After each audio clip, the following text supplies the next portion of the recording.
Hello guys, আমরা আজ চলে গেছিলাম শর্মা ফুড প্লাজাতে। ভাই বোনরা দেখায় আজকে আমরা কি মজা করলাম। প্রথমেই ঢুকে পড়লাম শর্মা ফুড প্লাজাতে। একটু পরে সামিত আর আফ্রিদি চলে আসলো। এই যে আমরা এখন এই যে খাবারের অর্ডার দিই। আর আমাদের বিয়াদ্দ ভাইগুলো সব এসেছে। এসে এখনো খাবারের কোনো ইয়ে নেই যে আমরা কি খাবার নিব না। তারা আগে এসে বলছে ওয়াইফাই পাসওয়ার্ড চেয়ে দাও, ওয়াইফাই পাসওয়ার্ড চেয়ে। আমরা কোন ধরনের ছোট লোক?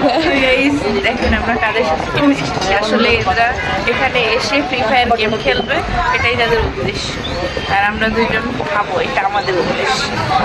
এখন আমরা অনেক ভাবনা চিন্তা করছি কি অর্ডার দেওয়া যায়। আমার যেটা বাজেটে ওটা হচ্ছে গার্লিক সস, মাত্র 39 টাকা।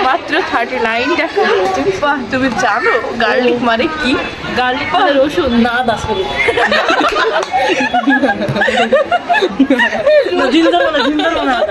পেঁয়াজের ইংরেজি কি?